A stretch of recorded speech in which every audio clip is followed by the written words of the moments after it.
Esto es Enigmas 360 grados, una puerta hacia otra realidad.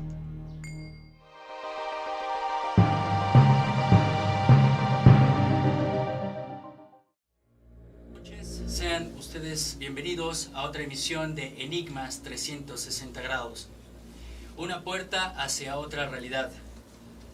Y acabamos de escuchar esta introducción en el tema de Enigmas, que ha sido compuesto por Amaya, una artista musical que se ha enfocado sobre todo en la música electrónica y ha creado toda esta gama de sonidos guturales de los lamas mongoles que ejercen una vibración pues a un estado de conciencia muy específico. A ella la pueden encontrar en su canal de YouTube en Amaya Arts y le damos pues las gracias por este tremendo tema. Hoy estoy muy contento porque tenemos un tema que a mí en lo particular me apasiona muchísimo, que como ustedes saben, Enigmas 360 grados tiene el propósito de enlazarnos con el misterio, con mitos, leyendas, pero hoy vamos a hablar acerca de la espeleología. La espeleología es un ámbito que encierra misterios de las profundidades de la Tierra, que se conecta con el tema extraterrestre, sin duda. Hemos hecho algunas investigaciones acerca de bases extraterrestres. Se habla también acerca de ese mundo subterráneo, de los propios descendientes de los seres extraterrestres. Y hoy vamos a hablar de dos temas increíbles, dos temas que han pasado a la historia. Y uno de ellos es la Cueva de los Tallos y otro es un tema que es muy parecido a la Cueva de los Tallos en el Ecuador, y es la Cueva de Cuetzalan, Puebla. Es un tema muy parecido y vamos a estar hablando de este tema con un especialista, ya se los haré presentando. Y bueno, vamos a la primer cápsula para entrar en este tema tan intrigante que es la espeleología. Vamos a la cápsula. La más afectada por el escándalo propiciado por los medios de comunicación en el caso Cuetzalan fue la espeleología. Esto lo dice Ramón Espinaza, quien es maestro en ciencias y uno de los espeleólogos más destacados de nuestro país.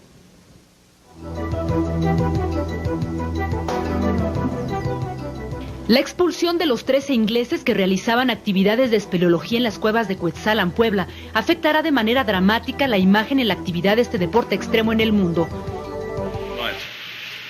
El especialista asegura que el percance que tuvieron dos espeleólogos británicos fue magnificado por algunos medios informativos. Explica que desde hace más de 10 años, México e Inglaterra colaboran en una misión para explorar las cuevas de Cuetzalan. Hoy en Londres el Ministerio de Defensa de Gran Bretaña aceptó que sí hay militares ingleses. Pero su embajada en México dice que se trata de una misión civil, sin reconocer en ningún momento la participación de militares británicos. Una de las dudas en cuanto al objetivo real de esta misión británica en la Sierra de Puebla es el rechazo a ser rescatados por especialistas mexicanos. ¿Por qué no quieren ser rescatados? Los británicos pidieron ayuda y se las proporcionó con el envío de 2 buzos que ya están. Esta tarde se logró el rescate. Los 6 británicos fueron auxiliados por personal especializado en buceo de su país a solicitud de ellos. Un cerco de policías estatales impidió el paso a los medios de comunicación. Y les voy a explicar que siempre los de guardia. Esta noche la Secretaría de Energía informa que después de analizar la zona de las cavernas de Cuetzalan, no existe ninguna razón científica para pensar que se trata de algún yacimiento de minerales radiactivos. Vamos, que ahí no hay nada de uranio como alguien llegó a decir. El gobierno de México.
Concluyendo un trabajo que, como comentó aquí el Leo, ya tenemos casi 2 años, él lo estuvo preparando casi 2 años, recibió información allá en Tepoztlán de que todos los santuarios interiores en México deben de reactivarse.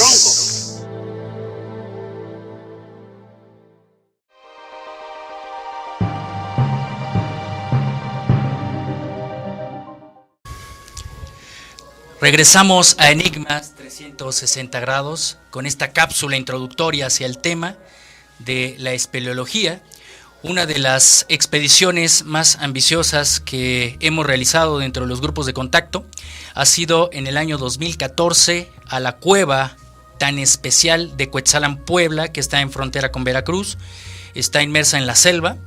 Y bueno, como ustedes han visto, es muy parecido a la Cueva de los Tallos también, que fue investigada por Juan Morix y años posteriores fue investigada por el mismísimo Neil Armstrong. Pero vamos a abrir tema con nuestro invitado de hoy, porque hay mucho que hablar acerca de los enigmas de las profundidades de la Tierra, y quiero dar la bienvenida a un gran amigo que es Héctor Guerrero. Pues muchísimas gracias, espeleólogo. Gracias por la invitación. Bueno, yo aquí tengo tu carta, todo tu currículum, egresado de la UNAM, en estudio en Ciencias de la Comunicación y especializado en televisión. Entre otras cosas también tienes estudios en neurociencias, kinesiología aplicada, bioenergética, pues terapeuta alternativo y pues muchas cosas en cuanto a la capacitación de la espeleología. Tienes una escuela también. Sí, así es. Y bueno, pues has sido invitado para que pues nos puedas sacar de tantas dudas acerca de lo que es el mundo subterráneo, la espeleología. Pero abriendo este tema, hay dos casos que quiero poner en la mesa, Héctor, y que son tan ligados, que es la Cueva de los Tallos y sobre todo la Cueva de Cuetzalan, que atrajo la atención de, pues aparentemente en las noticias fueron espeleólogos, se quedaron atrapados, ya lo vamos a platicar. Pero pues se dieron cuenta de que no eran espeleólogos, que era servicio secreto británico, que eran militares. Eran militares, ¿no? Y se dieron cuenta porque, bueno, empezamos con ese tema. Sí, adelante, por favor. Es que ¿Qué opinión te merece como especialista? Bueno, mira, la espeleología es un mundo fascinante. es encontrar y ver las en dónde está soportada la tierra, ¿no? Los pilares de la tierra. Te puedes encontrar muchas cosas. Hay un ecosistema muy diferente en las cuevas. Hay especies que solamente ahí viven. Hay especies que solamente duermen ahí, tienen su vida de noche afuera de la cueva y entran en las noches, ¿no? También es un lugar que a nuestros antepasados, no solamente a los de nosotros, sino a muchas culturas, les ha llamado la atención, o no sé por qué ahí es donde ponen su legado, ¿verdad? Es una forma de que las generaciones venideras se encuentren los datos que ellos abordaron, ¿no?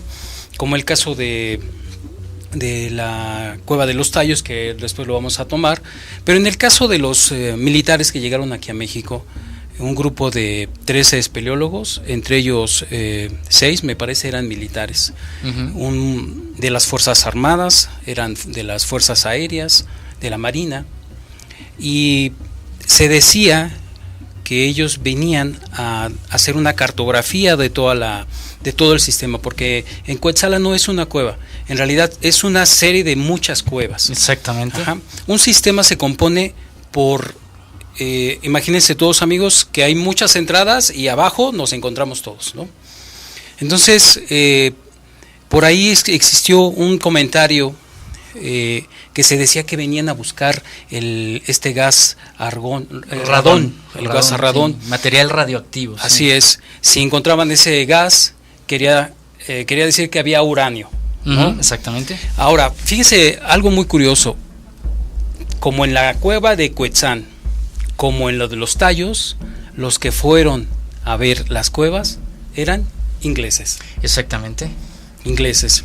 Bueno, en ese entonces era el presidente Fox Quesada, el presidente de México. Al enterarse de que estos militares se encontraban aquí, pues él le encaminó a Luis Ernesto Berbes, que era en ese entonces el secretario de Relaciones Exteriores, para que pusiera la nota, una nota de protesta de saber por qué los militares habían entrado al país de una forma de turistas, cuando en realidad eran militares. Exactamente. ¿No? Y lo más curioso de todo esto es que en la cueva se quedaron atrapados porque vino así se le dice, una avenida. Es cuando la cueva está activa, trae agua, y entonces los cuartos, las áreas se empiezan a llenar y ellos ya no pueden salir. Se quedaron atrapados en algo que se conoce como la burbuja. Era una especie como de playita. Entonces ya no podían salir. Tenían que atravesar la cueva nadando en contra de la corriente. Entonces eso era muy peligroso, más sin en cambio ellos tenían un teléfono satelital donde pudieron mandar información al exterior para que la gente se enterara, su grupo, su equipo que estaba afuera, se enterara de que estaban atrapados. Cuando se da a conocer que están atrapados, bueno, pues se desencadena toda la maquinaria de rescate, de protección civil, pero ellos detienen este movimiento, no los dejan que los rescaten. ¿Por qué? Esa es la pregunta de siempre. ¿Por qué? ¿Por qué? Así es. Militares británicos, servicio secreto, porque eso lo supimos posteriormente, y ingleses. Se determinó que no hay uranio, no había radón. Bueno, en realidad no lo sabemos. No lo sabemos, ¿no? Porque había datos de que justamente en Puebla, en Oaxaca, en Chiapas, habían indicios de que pudiera encontrarse uranio. Entonces, ellos tenían, cuando los rescatan, dan la versión de que pues ya tenían 20 años explorando el sistema. El gobierno de los ingleses le dicen aquí al gobierno de México que pues no tenían por qué molestarse, puesto que ellos estaban haciendo una práctica deportiva. Es más, estaban haciendo una práctica que me parece que le llamaban algo así como rápido tigre o una cosa así a su movimiento, o a la práctica que estaban haciendo, porque al final de cuentas reconocieron que eran militares, ¿sí? Entonces, bueno, el hecho es que lo importante es que aquí en México hay gente muy capacitada. Mucho, muy capacitado. En cuestión de rescate para hacer este tipo de maniobras, ¿no? Y hay muchas agrupaciones como la Asociación Nacional de Espeleología que agrupa a muchos grupos de rescate de espeleología.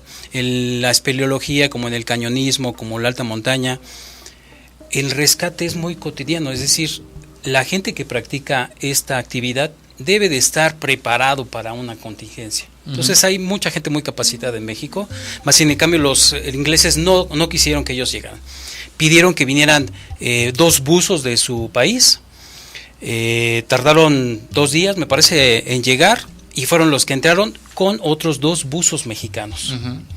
El día, me parece que es el 25 de febrero del 2004, fue cuando los pudieron rescatar. Exactamente, en el año 2004. Y algo muy importante, Héctor, que estamos hablando de servicio secreto británico, militares que no se dejaron ayudar. Incluso tenemos alguna información de que sacaron o sustrajeron algo. No sabemos qué es. Pero también hemos puesto dentro del video, en la cápsula y dentro de lo que vamos a tomar por tema, en qué se parece Cuetzalan a la histórica cueva de los Tallos en el Ecuador. ¿Qué nos puedes decir? Bueno, los dos son sistemas, ¿no? Cuetzalan es un sistema de cuevas que están interconectadas, y en la cueva de los Tallos también es así. Es una cueva muy, muy, muy larga, casi, no sé, 100 kilómetros, es lo que dice Maurice. Y esta cueva, decía Maurice, que tenía varias entradas, incluso entradas desde Perú, desde el Titicaca, tenía entradas para entrar justamente a esto. De hecho, Maurice llega al Ecuador en el 65, producto de una investigación, porque él andaba buscando los orígenes de la, ¿cómo le dicen? Había una lengua muerta. El magiar. El magiar, exactamente, en Hungría, porque para quien no conocen la historia, Juan Morix fue un investigador, como una especie de Indiana Jones, ¿no? Que pues registró todas estas galerías y cavernas de la cueva de los Tallos en el Ecuador, pero porque él sabía de esta lengua muerta del magiar y sabía que en América los nativos, los Shuar, lo hablaban, ¿no? Entonces vino aquí pero vino a corroborar. A corroborar, exactamente. Corroborar su hipótesis, ¿no? Porque en realidad él estaba buscando información de estas culturas, de la conexión. Se sabía que había alguna conexión con la gente de Centroamérica, del Ecuador, ¿verdad? Entonces en el 65 llega, se encuentra con una tribu, un grupo étnico que se llama los Shuar. Y él les habla acerca de una historia que él conocía, ¿verdad? Donde decían que había una cueva, donde había una biblioteca con laminillas de oro, donde se describía toda la historia de la humanidad. Y entonces los Shuar le dicen, no es ninguna historia, esa cueva real. Está aquí y te vamos a llevar. Y como les hablaba en magiar, obviamente se ganó la confianza de los nativos, porque decían, bueno, a ti los dioses te han enviado, ¿no? Porque hablas la misma lengua de los que habitan allá adentro. Así es. Entonces, pues él descubre esto. De hecho, fue en el 65, en el 68 lo va a una notaria pública y ahí registra su descubrimiento. Entre el 68 y 69 exactamente hace registro ante el notario público, ¿no? Y queda registrado ante la historia y lo trata como patrimonio mundial, ¿no? Así es. Después de ese momento, Juan Magiar, Morix Magiar, Juan Morix se hace el empeño de encontrar quién pudiera financiar una expedición, ¿verdad? Para ir a buscar ese lugar. Él tenía una idea y creo que fue muy fiel hasta los últimos días de su vida, el querer que aquel lugar fuera un museo viviente. Exacto. No querían sacar nada, él nada más quería descubrirlo, darlo a conocer, pero que las cosas se quedaran ahí, ¿no? En su investigación en el 65 tiene un amigo que por azares del destino estaba haciendo también una investigación de los vascos, ¿verdad? Que era Julio Goyen Aguado, que él estaba buscando justamente las raíces de los vascos.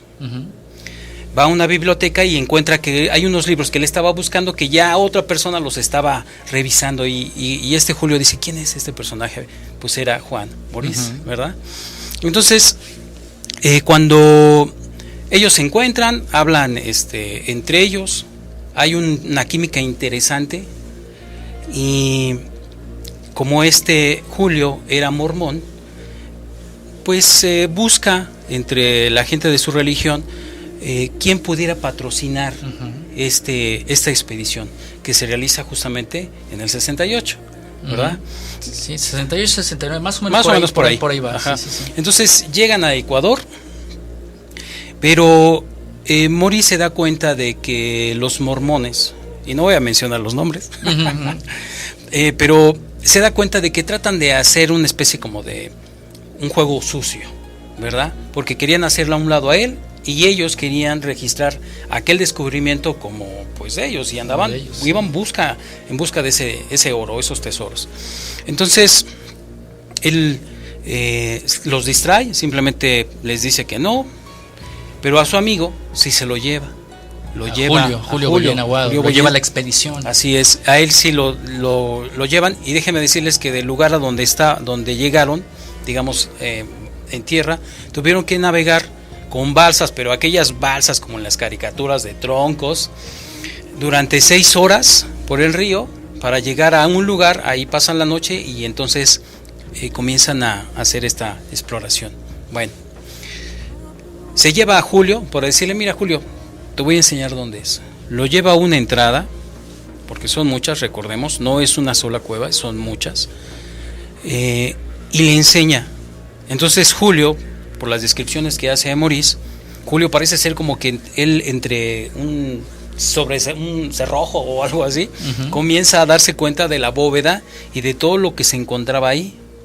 Incluso él alcanza a ver un sarcófago con un cuerpo pequeño. Exactamente.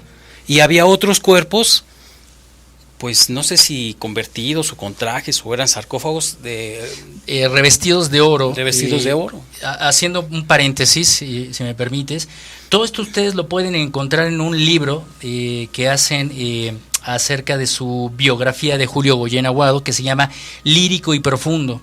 Y precisamente esa anécdota es donde mencionan que en una de estas cámaras, ¿no?, subterráneas se encuentran varios cuerpos revestidos de oro. Y supuestamente de estos seres muy pequeñitos, que nos menciona también Juan Morix, que se llaman los Zunkis, por ejemplo. Los Zunkis, ¿no? Así es. Y no sé si tú estarás de acuerdo conmigo, pero también tendremos Zunkis aquí en México. Es decir, los chaneques, los aluches en las zonas mayas. Así es, sí, seguramente, ¿no? Seguramente así es. Fíjate algo muy curioso. Julio narra que justamente cuando están en las cuevas sienten la presencia de que alguien los estaba observando. De hecho, Morís y después Julio reciben el mensaje telepático de a dónde dirigirse para que ahí estuviera, encontrarse con los tesoros.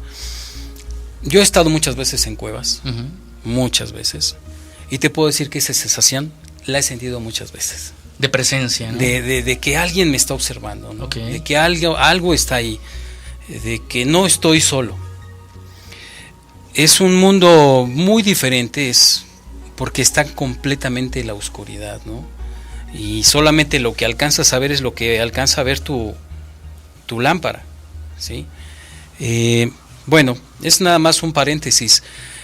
Después de el descubrimiento que hacen, él andaba buscando quién pudiera patrocinar esta expedición que hacen en el 68, pero llega a oídos de un autor de libros muy famoso y muy reconocido, hasta en aquel entonces, que llega a ofrecerle a Morís $200,000 para hacer la expedición. ¿Nos puedes decir quién es? Porque aquí vamos a decir las verdades. Claro, es Erich von Däniken, suizo, que llega aquí. Morís lo lleva con el padre Crespi. El padre Crespi ya tenía muestras, antecedentes de las planchas metálicas que Así es. Aunque fíjate que hay un amigo de Julio que se llama Guillermo Aguirre, uh-huh. Guillermo Aguirre, y fíjate que él dice que las muestras que tiene el padre Maurice no tenían nada que ver con Quetzal, no uh-huh. tenían nada que ver con lo que habían encontrado en Quetzal. Uh-huh. Es un dato, no lo confirmo, simplemente uh-huh. lo pongo como un antecedente, pero Däniken toma fotografías a diestra y siniestra de todo lo que se encontraba con el padre Crespi. Uh-huh. Y 20 días después llega el libro llamado El oro de los dioses. Sí, eso es una tremenda anécdota que realmente me da mucha pena, porque como tú sabes y bien lo has dicho, Héctor, quien ha hecho o quien hizo la investigación total, quien tocó las puertas, quien invirtió dinero, quien sudó en estar en esos lugares, ¿quién fue? Juan Maurice. Y quien plagia todas sus fotografías y hace todo este bestseller que fue, pues, si no me equivoco, traducido a más de 100 países, ¿no? Sí. Entonces fue un tiraje multimillonario. ¿Y qué es lo que le tocó a Maurice? Pues de entrada enojarse. Sí, después les vamos a pasar este video en donde pues se capta muy molesto a Juan Maurice. Así es. E incluso demandando a Erich von Däniken. Y bueno, jamás pasó nada.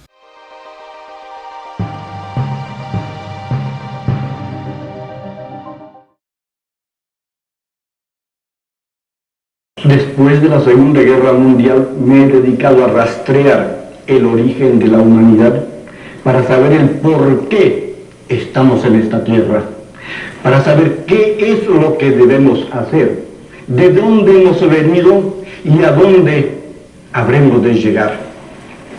En la mitología magiar antigua, en la mitología egipcia, griega, la caldea súmera, se habla del mundo subterráneo.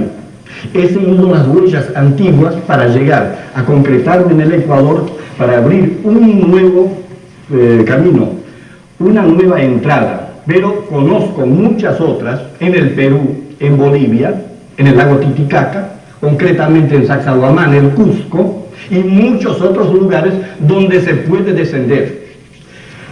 Pero hay que entrar a profundidades mayores para llegar realmente a lo que es el mundo subterráneo. Las entradas propiamente, Cueva de los Tallos, es apenas rasgar un poco el velo de ese mundo subterráneo. He conocido construcciones gigantescas en el mundo subterráneo. Grandes túneles y grandes salas perfectamente labradas, hechas por el hombre, con una gran cantidad de objetos que nos aclaran, que nos dan todo el pasado del hombre sobre la tierra. Quienes están con la verdad, quienes me han conocido a través de 12 años y saben que he golpeado las puertas unas tras otras oficiales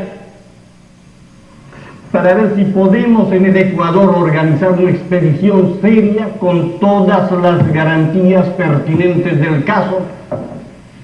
Deben recordar que he recorrido todos los ministerios, he golpeado todas las puertas, he pedido ayuda para revelarle al Ecuador, a América y a la humanidad el grandioso pasado que tiene el hombre.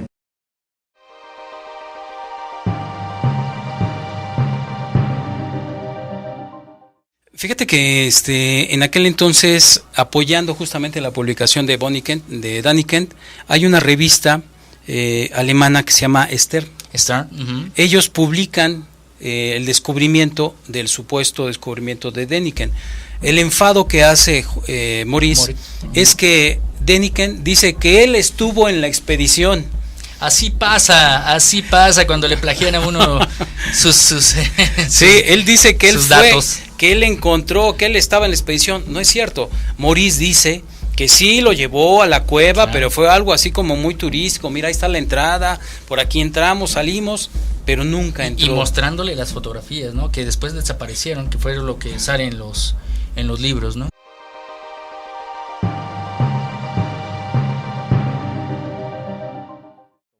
señor Juan Morix, con fecha 24 de junio de 1969, denunció en el Ministerio de Finanzas la existencia de las cuevas y cavernas y la existencia dentro de ellas de objetos preciosos de gran valor cultural e histórico para la humanidad.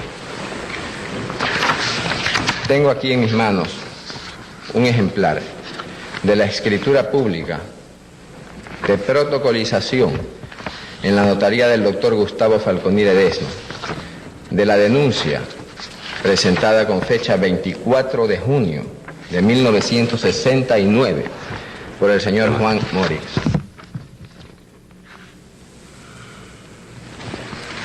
Esta escritura fue protocolizada en la notaría del doctor Gustavo Falconi, cumpliendo con lo ordenado por el señor juez cuarto provincial del Guayas, con fecha 21 de julio de 1969. Es decir, que desde hace 7 años el señor Juan Morix había dado a conocer al país, a fin de que el Ecuador haga valer sus derechos, la existencia del mundo subterráneo y, dentro de él, objetos preciosos de gran valor cultural e histórico para la humanidad. Sí, así es. Y fíjate que eso, cuando dices desaparecieron, hay también indicios de que parece ser que el padre Crespi vende al Banco Mundial todo el acervo de las laminillas. Hay una versión también, Héctor, acerca del padre Crespi, que es un padre salesiano a quien querían mucho los nativos Shuar, y le regalan estas tablas metálicas o planchas metálicas que se encontraban en estas profundidades, y a su muerte del padre Crespi incendian el museo que tenía. Entonces mucho de este material pues obviamente se funde, y los pocos restos que quedan se los queda el Banco Central de Quito. Ah, bueno, esa no me la sabía. Es que se manejan tantas versiones. Es que hay muchas versiones, claro, muchas versiones. Que yo también lo he dicho, y no sé si estés muy de acuerdo. Tenemos tanta información en redes sociales que tenemos que filtrar. Claro. Para saber qué es la realidad, qué no. Y bueno, nos estabas contando esta parte del padre Crespi. Sí, así es.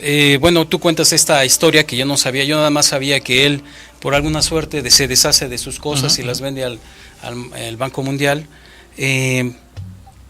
Y bueno, pues hay otra versión que dice que cuando llega justamente la expedición donde es el presidente honorario Neil Armstrong, él le pide a Julio que los pierda en las cuevas, porque no quería, porque él había pedido que aquello se respetara, que se quedara como un museo en vivo, es decir, los tesoros que se encontraban ahí no los podían sacar, no los podían, se tenían que quedar ahí. Y mira, yo coincido con él. En las cuevas el ecosistema es muy sensible, entonces lo que se encuentra ahí no está en la superficie.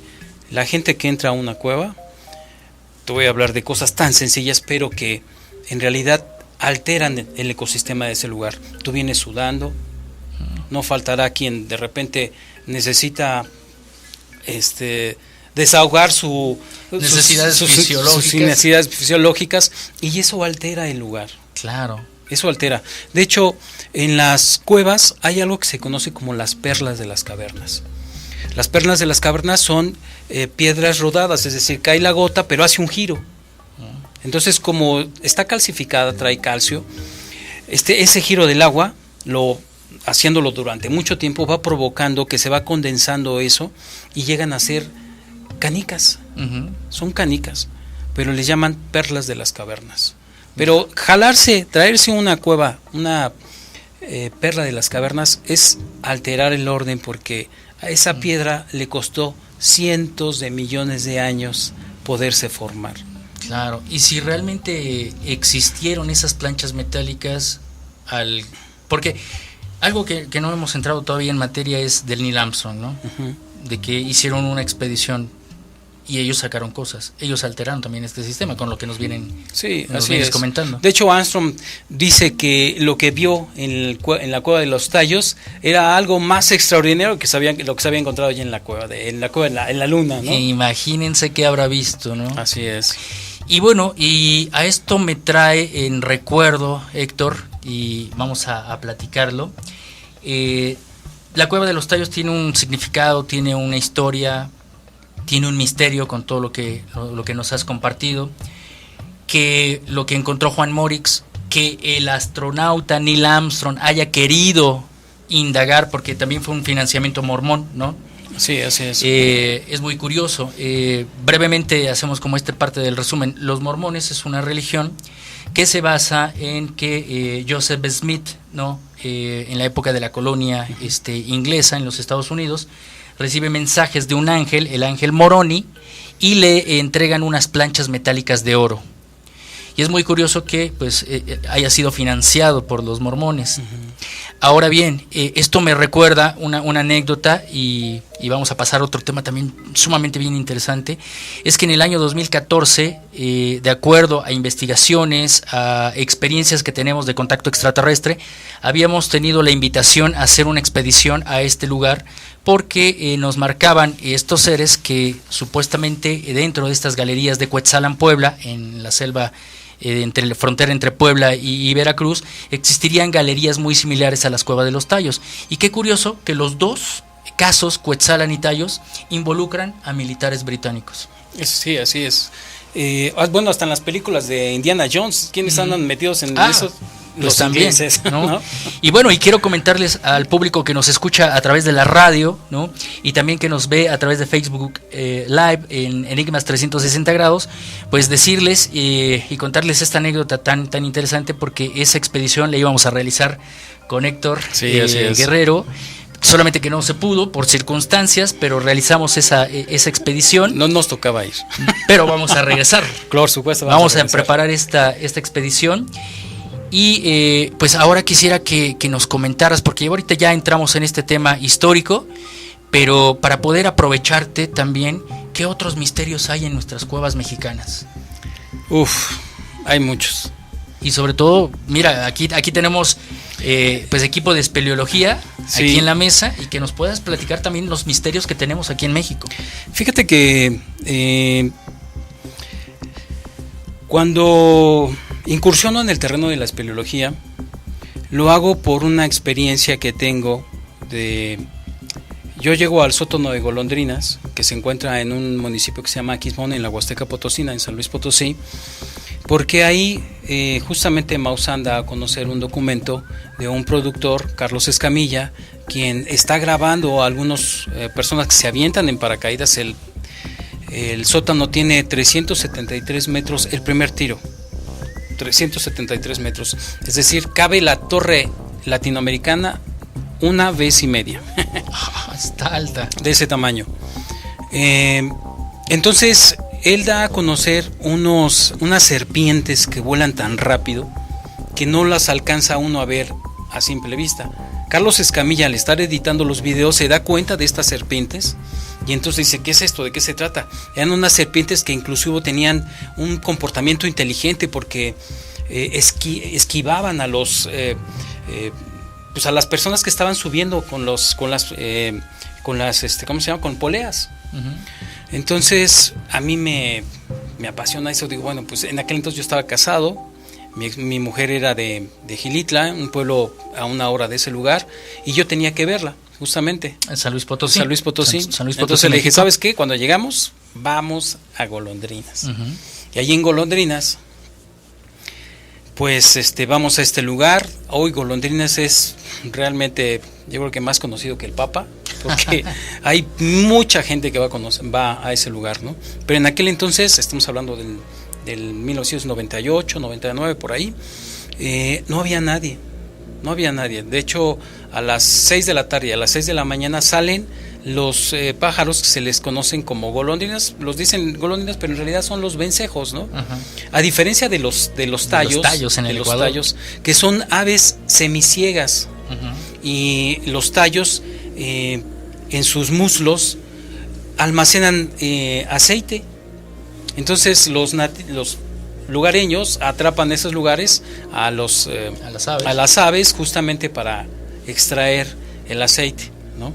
Bueno, eso es allá en Ecuador. Aquí en México, pues solamente los ves salir así en una forma de como si fuera un cilindro y salen a las 6 de la mañana y a las 6 de la tarde vuelven a entrar.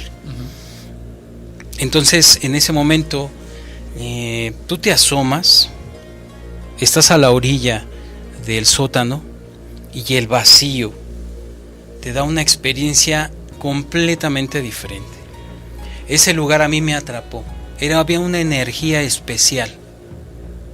Es más, yo la siento todavía, la recuerdo y la siento. Entonces yo dije, yo tengo que estar allá abajo, yo tengo que bajar. La persona que nos estaba explicando cómo estaba ahí el lugar nos decía, yo los puedo bajar. Ah, sí, ¿cuánto nos cobras? Pues 1,500 pesos. Bueno, pues en el año 2000. En aquel año pues era algo de dinero, ¿verdad? Eran unas cuantas quincenas. Entonces pues yo no bajamos, qué bueno, porque en realidad hacer una maniobra a esa altura se necesita una técnica de grandes abismos. Y es muy diferente puesto que la cuerda es muy pesada. Fíjate que haciendo esta situación de la referencia me llama la atención cómo es que Maurice en el 65 desciende más de 80 metros. No, dicen que más. Más, ¿sí? Más de 80 metros. Fíjate, en el 68, 69, hay un americano que se llama John Cole, que es el que diseña algo que yo traigo aquí, que es una marimba. Y la marimba la diseña justamente para bajar el sótano de Golondrinas. Ya. Ajá. Entonces, en aquel entonces, cuando Maurice baja, pues solamente existía esto, el 8.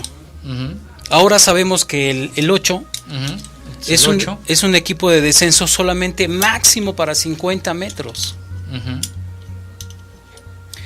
Bueno, yo regreso a México y entro a la asociación de montañismo de la UNAM. Y ahí fue donde comencé mi carrera como montañista. Pasé por todas las disciplinas de montaña. El montañismo no solamente es espeleología, es alta montaña, cañonismo, escalada en roca. Pero yo entro al grupo porque les pregunto, bueno, ¿y qué ven? ¿Cómo es? No, pues en espeleología vas al sótano de Golondrinas. ¿Sótano de Golondrinas? Pues de ahí soy. De ahí soy. Entonces, pues pude estar en hubo una selección para estar en el sótano de Golondrinas, en la cima, de 10 personas. 10 personas tuvimos el boleto para estar en la cima. Pero de esas 10 personas, solamente 2 pudimos tocar la cima, puesto que no había suficiente cuerda, la cuerda estaba expuesta a roces peligrosos. Entonces el jefe de cordada dijo, solamente nosotros vamos a descender, y así es como yo pude en ese momento tocar cima de Golondrinas. Golondrinas tiene una historia bella, es una historia interesante, porque Golondrinas, dicen los huastecos, la historia de los huastecos, que era un cenote. Entonces, en aquel entonces, los huastecos eran tan soberbios que se le pusieron a los dioses. Y entonces los dioses los castigaron, y es cuando empezaron a llegar los españoles. Había una princesa de los huastecos que ve que su pueblo va a ser dañado por esta venida de los españoles, y entonces ella hace un acto de sacrificio y se lanza al sótano de Golondrinas, que en aquel entonces ya estaba seco, pero ella se lanza y en el vacío se convierte en un vencejo, en una golondrina. Y los españoles que iban detrás de ella caen y se convierten en serpientes coralillo. Y sí, en el sótano de Golondrinas te encuentras serpientes coralillo. Uy, son peligrosas, ¿no? Son peligrosas. Bueno, hay 2 tipos de serpientes, la falsa y la venenosa. Sí. Pero al final de cuentas es una bella historia. Claro. ¿verdad? Es una bella historia. Y esa es la historia, digamos, del sótano de golondrinas. Fíjate que en este proyecto que tenía con otros amigos de buscar, ya no el reto deportivo, porque para el espeleólogo encontrar una cueva profunda es como el alpinista buscar una montaña muy alta. Entonces ya no íbamos por el reto deportivo, sino íbamos por la historia. Entonces encontramos una cueva que se llamaba, le pusimos la cueva de Martín. Y es una historia interesante porque resulta, dicen los lugareños de Xilitla, el pueblo de Xilitla, que iba el papá, iba el hermano, iba el primo, y iban a buscar, se metieron a un sótano, pero ellos decían que explorar, pero más bien el papá tenía la intención de buscar el oro, porque los indígenas encontraban, más bien, pues guardaban ahí sus cosas, ¿no? Entonces bajan a Martín, lo van bajando y llega un momento en que él llega a una repisa y entonces les dice, ya llegué. Y entonces le dicen, ¿ya llegaste? Sí. Y de repente empieza a oírse los gritos de desesperación. ¿Qué tienes, Martín? ¿Qué pasa? Y Martín ya no contestó. Entonces bajan al primo, llega a donde estaba Martín y lo encuentra desmayado. Se lo pone como puede en la parte en su espalda y lo empiezan a subir. De ahí se lo llevaron a Xilitla y de Xilitla se lo llevaron a Ciudad Valles y de Ciudad Valles se lo llevaron a Tampico. Estuvo 3 días en coma y falleció.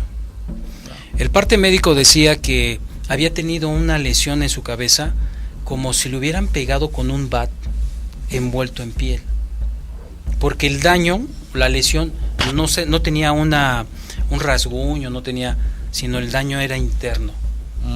Ahora entendemos, sí. Entonces decían que pues como si hubiera sido un coletazo de un animal o algo, ¿no? Durante mucho tiempo la gente del lugar quiso hacer expediciones para ir a buscar el lugar. Por alguna suerte pues no lo encontraron, no fue así. Pasaron 25 o 30 años hasta cuando yo llegué ahí. ¿Y encontraste algo? Y encontramos la cueva. Es una cueva en forma de rombo, pero fíjate qué curioso. Les preguntábamos a los lugareños, oye, una cueva así, así. Ah, sí, mira, está por allá. No es cierto, la cueva estaba del otro lado. O sea, no querían que llegáramos a la cueva. Cuando te refieres que no querían, ¿a qué te...? No lo sé. ¿Sabes quién nos lo dijo? Los niños. Los niños del lugar son quienes cuentan las leyendas. Son los que cuentan las leyendas. Entonces, los niños fueron los que nos dijeron, no, está para allá, vete para acá, vas a encontrar, ahí te lo vas a encontrar. Y sí, efectivamente, es una cueva en forma de rombo. Imagínense amigos, que la cueva es como si tuviera una panza, como si tuviera un cerro, y por los lados va bajando. Tú exploras una parte de la cueva y vas a encontrar muchos derrumbes, pero exploras del otro lado de la cueva y ahí es donde había cientos de millones de perlas de las cavernas, ¿no? Wow. O sea, tú caminas, hay una perla de las cavernas, y volteabas la mirada, levantabas la mirada y ¡wow! Cientos de millones de perlas de las cavernas. Y ahí había un altar, así textual. Había rocas puestas de alguna forma que tú sabías que era un altar. Claro. ¿Sí? Y también había veladoras. Justo donde estaba ahí una cruz, en honor seguramente de Martín.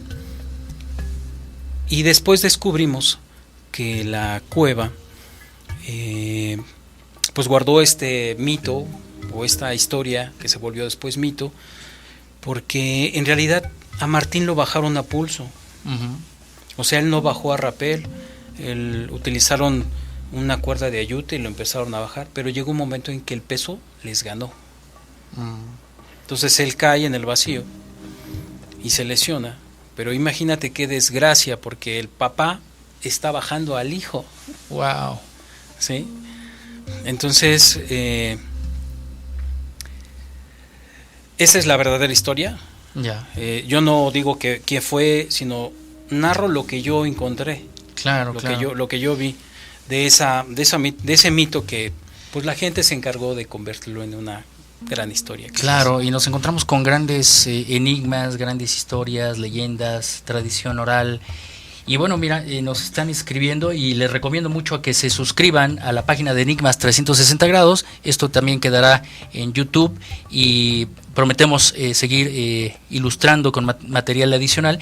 Y vaya, y nos pregunta Jesús Becerra la experiencia de el Iztaccíhuatl. Lo que pasa es que Jesús Becerra es un gran amigo, productor de grandes medios de comunicación a nivel de la Unión Americana, y a él lo invité a la cueva de el Iztaccíhuatl. Y bueno, también les comento, ya que nos estamos enrutando al final, una de las anécdotas que también pudimos vivir. Héctor Guerrero ha sido un testigo de estas andanzas de su servidor dentro de las expediciones, dentro de las investigaciones. Y también, pues es lo que pregunta Jesús Becerra acerca de tu testimonio. Sí, Jesús, fíjate que llegamos a una especie como de gruta, ¿verdad? Una especie de gruta, y en una de las paredes, si tú ves la gruta del lado, así de frente, del lado izquierdo, se encontraba una especie de arco. Este arco estaba formado por letras, ¿verdad? Y no se podía distinguir qué eran, pero más bien qué decían, porque eran letras, ¿no? Pero tenían, la roca estaba conformada, había estado tallada de tal forma que tú podías poner tus manos y tu barbilla y la punta de tus pies. Y los símbolos que daban a la frente, recuerdo, ¿verdad? Así es.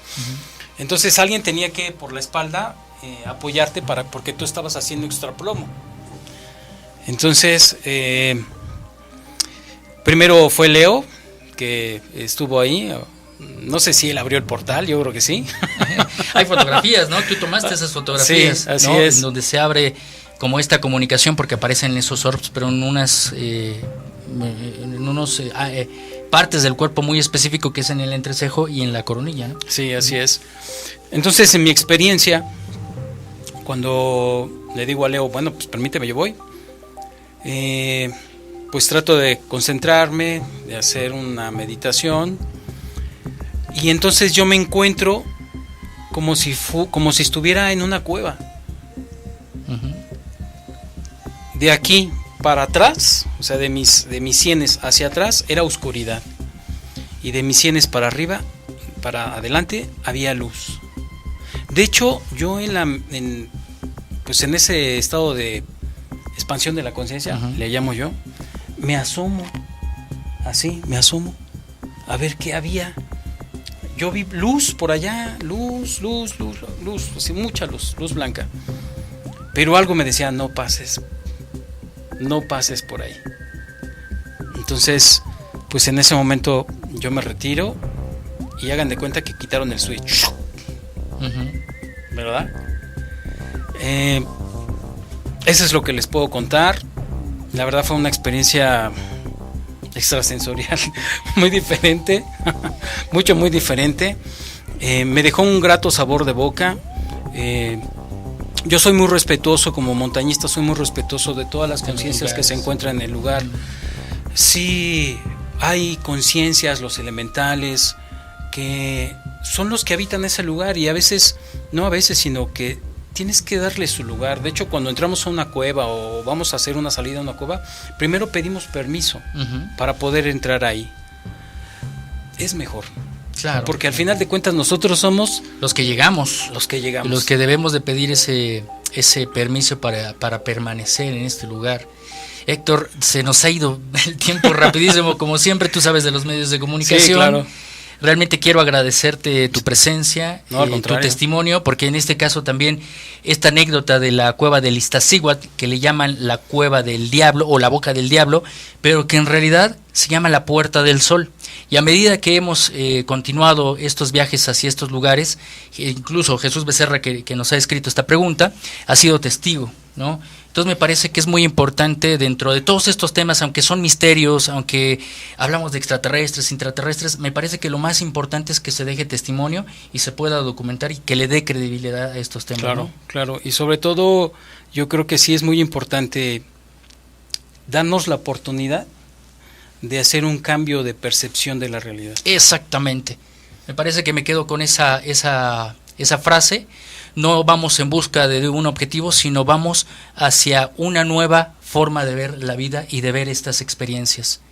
Muchas gracias, Héctor. Leo, muchísimas gracias por tu presencia. Esperamos que nos podamos reunir más para que claro, nos puedas contar más de espeleología, que nos puedas explicar todo lo que es el funcionamiento del equipo. Y también, antes de irnos, también comentarles que pues hace unos días tuvimos una experiencia extraordinaria en una salida que tuvimos a los volcanes.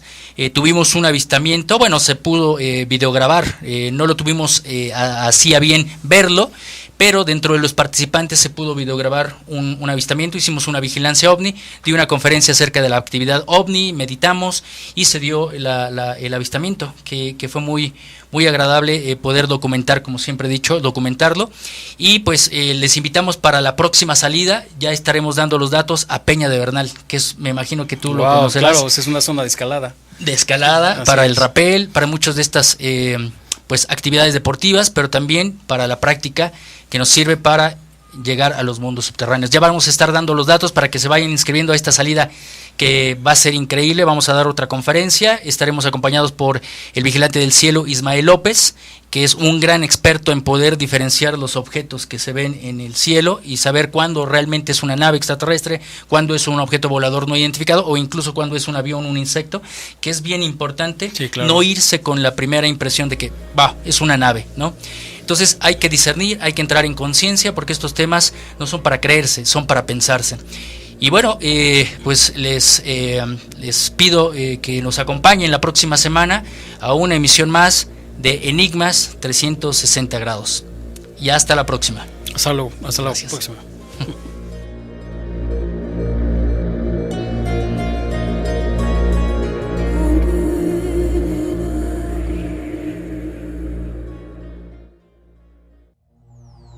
Esto es Enigmas 360 grados. Una puerta hacia otra realidad.